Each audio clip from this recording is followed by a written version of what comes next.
اگر آپ یہ سٹوری دیکھنا چاہتے ہیں تو لائک اور سبسکرائب کیجیے۔ ایک دفعہ کا ذکر ہے کہ ایک بہت خوبصورت سا گاؤں تھا جس میں ایک بہادر بچہ جیک اپنی بوڑھی ماں کے ساتھ رہتا تھا۔ وہ ایک چھوٹے سے گھر میں رہتا اور کھیتوں میں کام کرتا۔ دراصل جیک 5 سال کا تھا جب اس کے والد فوت ہو گئے۔ اس کی ماں نے اس کی بہت اچھی تربیت کی اور ایک اچھا انسان بنایا۔ دیکھتے ہی دیکھتے وہ جوان ہو گیا اور اپنی والدہ کا ہاتھ پٹانے لگا۔ وہ دن بھر کھیتوں میں کام کرتا اور ان کھیتوں سے جو بھی پیسے ملتے وہ جا کے اپنی والدہ کو دے دیتا۔ ایک دن وہ فصلوں کے لیے ایک بوڑھے دکاندار سے بیج خرید رہا تھا تو اس دکاندار نے غلطی سے اسے جادوئی بیج دے دیے۔ اس نے وہ بیج جا کے کھیتوں میں ڈال دیے۔ چونکہ وہ جادوئی بیج تھے اس لیے بہت جلدی بڑھنے لگے۔ دیکھتے ہی دیکھتے وہ چھوٹا سا بیج ایک بہت بڑے درخت میں تبدیل ہو گیا اور پھر وہ اتنا بڑا ہو گیا کہ وہ آسمانوں کو چھونے لگا۔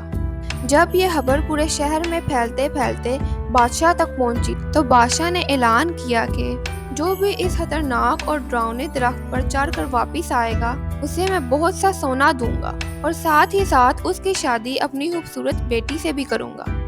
جب لوگوں تک یہ خبر پہنچی تو وہ فوراً اس کے لیے تیاریاں کرنے لگے کیونکہ ہر کوئی زیادہ سا سونا اور ساتھ ہی ساتھ شہزادی کو بھی حاصل کرنا چاہتا تھا۔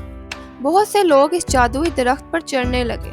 وہاں جیک کی والدہ کی طبیعت بہت خراب ہو گئی۔ جیک بہت پریشان تھا کیونکہ اسے اپنی والدہ کے علاج کے لیے پیسے چاہیے تھے۔ اپنی والدہ کے علاج کے لیے اس نے بھی اس درخت پر چڑھنے کی ٹھان لی۔ بہت سے لوگ اس جادوئی درخت سے گر کر مر چکے تھے۔ جیک کو بھی اس سفر میں بہت سی مشکلات آئیں لیکن اس نے اپنی والدہ کے لیے کرنا تھا۔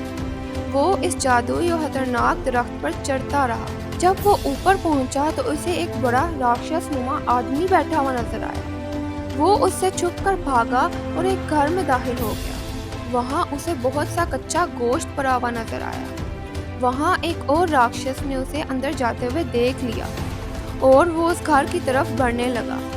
جب جیک کو ایک راکشس کے اندر آنے کی آواز آئی تو جلدی سے میز کے نیچے چھپ گیا۔ جیک کو میز کے نیچے ایک تلوار پڑی ہوئی نظر آئی جو شاید کسی اور بندے کی تھی۔ جب راکشس نے جیک کو اٹھایا تو اس نے فوراً اپنی تلوار نکال اور موقع ملتے ہی وہ تلوار راکشس کی آنکھ میں مار دی۔ راکشس اسی وقت زمین پر گر کر مر گیا۔ جیک جلدی سے اس جادوئی درخت سے نیچے اترا اور بحفاظت اپنے گھر تک پہنچ گیا۔ جیک فوراً بادشاہ کے پاس پہنچا۔ بادشاہ نے حکم دیا کہ اس جادوئی درخت کو کاٹ دیا جائے۔ سپاہیوں نے اس جادوئی درخت کو کاٹ دیا اور سارے راکشس بھی مر گئے۔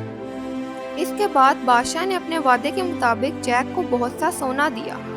اس نے اس سونے سے فوراً اپنی ماں کا علاج کروایا اور وہ بچ گئی۔ پھر وعدے کے مطابق اس کی شادی خوبصورت شہزادی سے ہو گئی۔